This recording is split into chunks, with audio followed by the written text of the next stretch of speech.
Hi అండి. Welcome to my channel. అందరూ ఎలా ఉన్నారు? ఈరోజు మీతో నేను దాల్ తడక విత్ మూంగ్ దాల్ అండి. అదే అండి టమాటా, పెసరపప్పు అనుకోండి. దాన్ని ఎలా చేస్తానో చేసి చూపిస్తున్నాను మీకు నేను. దీనికి నేను ఆహ్, మన హోల్ పెసరపప్పు ఉంటాయి కదా! గుండు పెసరపప్పు ఇక్కడ కొంచెం కలర్ లైట్ వెలుతురులో అలా కనిపిస్తుంది. నేను నేను తీసుకున్నది గుండు పెసరపప్పు అనమాట. హోల్ మూంగ్ దాల్ పొట్టు తీయకుండా ఉన్నది. దాన్ని నేను నానపెట్టి ఉడికించుకున్నాను. నేను 4 గంటలు అలా నానపెట్టుకున్నాను. దాన్ని ఉడికించుకున్నాననమాట. దీనికి ఇప్పుడు నేను తడకా వేసుకుంటున్నాను. దీనికి నేను కొంచెం నూనె, అలాగే బటర్ కూడా తీసుకొని దాంట్లో జీలకర్ర, అలాగే నేను కొంచెం పచ్చిమిరపకాయలు, ఉల్లిపాయలు అన్నీ ఉంటాయి కదా! అవన్నీ కూడా దాంట్లో వేయించుకుంటున్నాననమాట. చూపిస్తున్నాను చూడండి. మంచిగా జీలకర్ర అంతా వేగిపోయిన తర్వాత ఇదిగో మసాలా దినుసులు ఉంటాయి కదా! బిర్యానీ ఆకు, అలాగే దాల్చిన చెక్క ఇవి, అలాగే ఉల్లిపాయలు, పచ్చిమిరపకాయలు, ఎక్కువ మసాలా ఏం కాదు. జస్ట్ ఆ 2 వేసుకున్నాను. అలాగే జింజర్ గార్లిక్ పేస్ట్ కూడా వేసుకుంటున్నాను. ఇది నేను ఫ్రెష్‌గానే చేసుకొని వేసుకుంటున్నానండి. అల్లం వెల్లుల్లి పేస్టు. అలా వేసుకుంటే మంచిగా టేస్ట్‌గా ఉంటుంది కదా! ఫ్రెష్ అయితే మనకి. నేను అన్నిట్లోకి వాడను కదా! మసాలా ఎప్పుడన్నా ఇలాంటి కూరలు, నార్త్ ఇండియన్ కర్రీస్ ఎక్కువగా అలాంటి వాటిల్లో నేను వేసుకుంటూ ఉంటాను కాబట్టి, నేను ఎక్కువ స్టోర్ చేసి పెట్టుకోను. ఫ్రెష్‌గానే వాడుతూ ఉంటాను నేను. ఎప్పుడు ఏం చేసుకున్నా జింజర్ గార్లిక్ పేస్ట్ మటుకు ఫ్రెష్‌గానే చేసేసుకుంటా అప్పటికప్పుడు.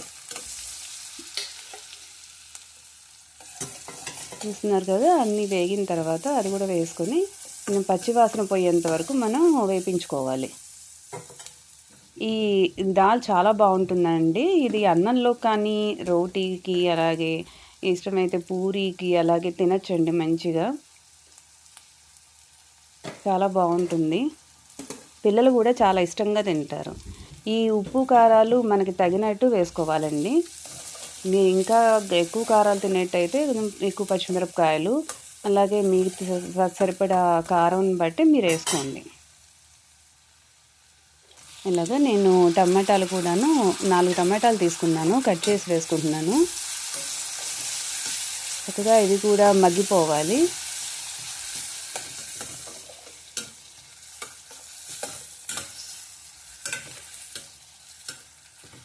చాలా బావుంటుందండి. మీరు కూడా ట్రై చేసి ఎలా ఉందో కామెంట్ రూపంలో చెప్పండి. చూస్తున్నారు కదా! ఇక్కడ నేను ధనియాల పొడి, అలాగే జీలకర్ర పొడి, కొంచెం గరం మసాలా, అలాగే కారం అన్నీ కలిపి నేను వేసేసుకుంటున్నానండి. ఎక్కువ గరం మసాలా కాదు, చాలా కొద్దిగా.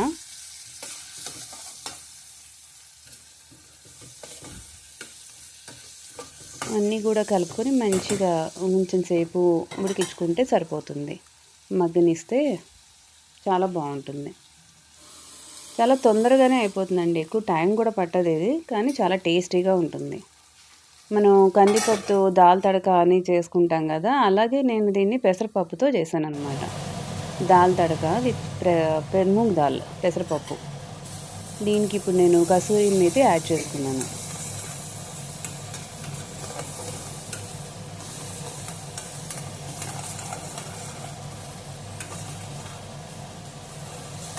ఇదంతా ఈ మిశ్రమాన్నంతా కూడాను మనం ఈ ఉడికించుకున్న పెసరపప్పు ఉంది కదా! దాంట్లో కలుపుకొని మనం కొంచెంసేపు ఉడికించుకోవడమే అండి మళ్ళీ.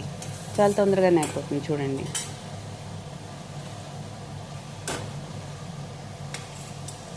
ఇది నేను కొద్దిగా తీసుకొని దీంట్లో కలిపేసి మొత్తం అంతా మళ్ళీ ఆ కుక్కర్‌లోనే వేసేసి ఉడికిచ్చేసుకుంటాను. మళ్ళీ దీనికి పెద్ద పెద్ద మళ్ళీ ప్యాన్‌లు పెట్టడం అవన్నీ ఎందుకని నేను సింపుల్‌గా అలా చేసేసుకుంటున్నాను. నీకు కావాలంటే స్పెషల్‌గా పెట్టుకొని చేసుకోవాలంటే అలా కూడా చేసుకోవచ్చు. నేను ఎంత తొందరగా అయిపోతుందా అనేసి చూసేసుకుంటూ ఉంటాననమాట ఇంట్లో. పిల్లలతో అన్నీ గబగబా చేసేసుకోవాలి కదా! అందుకని. ఇక్కడ నేను కెటిల్‌లో వేడి నీళ్ళు ఉంటాయి కదా! అది పోసుకుంటున్నాను. ఇలా పోసుకుంటే చాలా బావుంటుంది మంచిగా. తొందరగా కూడా అయిపోతుంది ప్రాసెస్ అంతా.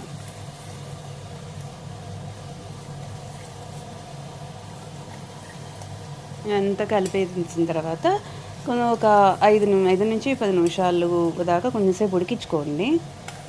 10 నిమిషాలు కూడా అక్కర్లేదు. ఒక 5-8 నిమిషాలు అలా ఉడికించుకుంటే మొత్తం అంతా పప్పుకు పట్టేస్తుంది మసాలా అంతా కూడాను. చాలా టేస్ట్‌గా వస్తుందప్పుడు. కలర్ గూడా చూడండి చాలా బావుంటుంది. దేంట్లోకైనా బావుంటుందండి. అన్నం, రోటీల్లోకి చక్కగాను. తగినంత ఉప్పు గూడా వేసుకోవాలి. నేనిక్కడ పింక్ సాల్ట్ వాడుతున్నాను. మీ దగ్గర ఏ సాల్ట్ ఉంటే ఆ సాల్ట్ వేసేసుకోవచ్చు. మనం ఏదైతే వేసుకుంటామో అది. ఈ కారము అవన్నీ కూడాను మీకు తగినట్టు వేసుకోండి.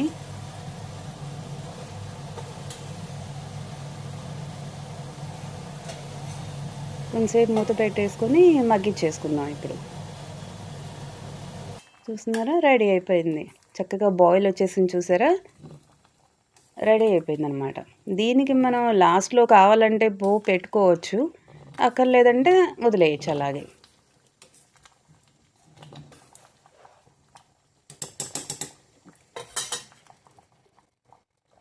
చూస్తున్నారా? మంచిగా బాయిల్ అయిపోతుంది. ఉడికిపోయిందనమాట ఇంకా.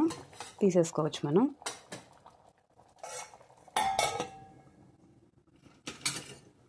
స్టవ్ ఆఫ్ చేసేసుకొని కొంచెంసేపు పక్కన పెట్టి దీనికి నేను లాస్ట్‌లో కొంచెం నెయ్యి, కొంచెం అలాగే నూనె కూడా వేసుకొని తిరగమాత పెట్టుకుంటున్నాను.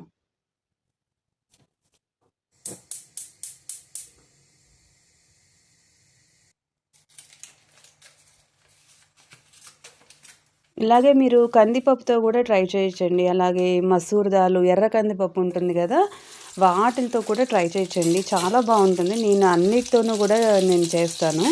ఎప్పుడు నేను కందిపప్పే అలాగా వాడను. అంటే మనం మామూలు కందిపప్పు, టమాటా పప్పు కూడా చేస్తాం గదా! అలా కాకుండా ఇది కొంచెం డిఫరెంట్‌గా ఉంటుందని ఎప్పుడో ఒకసారి ఇలాగా చేసుకుంటూ ఉంటామనమాట. రెగ్యులర్‌గా కాదు. రెగ్యులర్‌గా మనం చేసుకునే పప్పులు, కూరలు అలాగా ఎప్పుడన్నా వీళ్ళ స్టైల్‌లో దాల్ తడక అనమాట.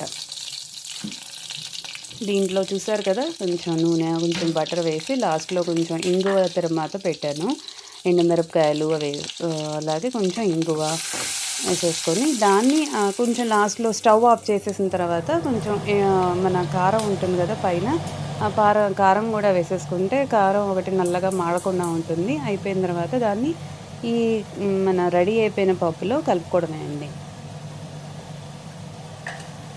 ఎంతో టేస్టీగా ఉండే ఈ దాల్ తడక విత్ మూంగ్ దాల్, పెసరపప్పు, టమాటా రెడీ అయిపోయింది. విత్ నార్త్ ఇండియన్ స్టైల్‌లో చాలా బావుంటుంది. మీరు కూడా ట్రై చేసి ఎలా ఉందో చెప్పండి.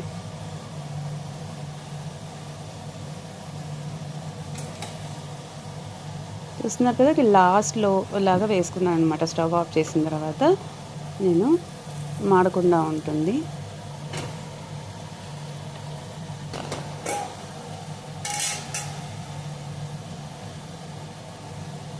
యమ్మీగా ఉండే దాల్ తడక రెడీ. నచ్చితే లైక్ చేయండి, షేర్ చేయండి, సబ్స్క్రైబ్ చేసుకోండి.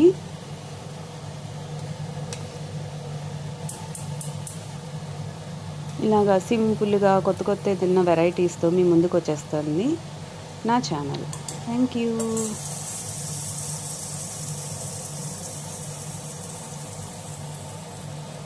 Thanks for watching. Bye.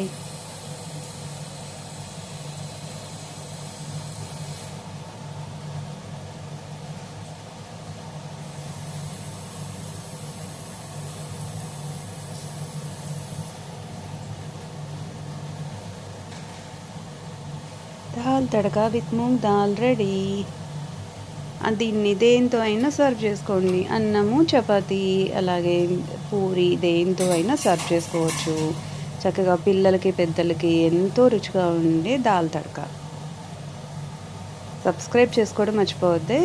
Bye.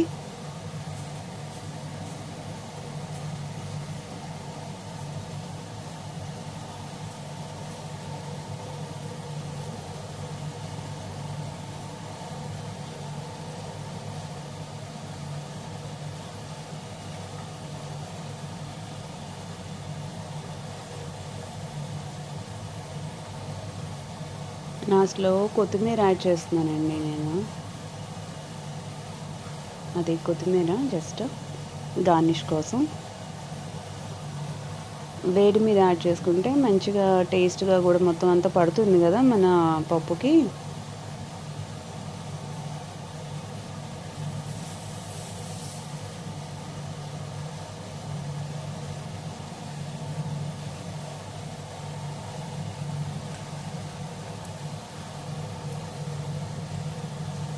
చూస్తున్నారా కన్సిస్టెన్సీ ఎంత బావుందో. బాగా తిక్కుగా చేసుకోవాకండి.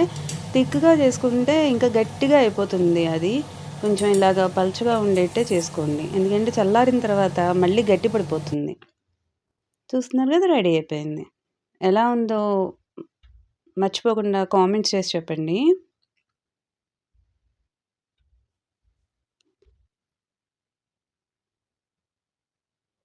చాలా హెల్తీ అయిన, టేస్టీ అయిన దాల్ తడక రెడీ.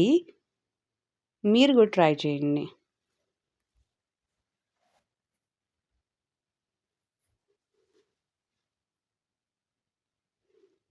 బాయ్ అండి. Thanks for watching.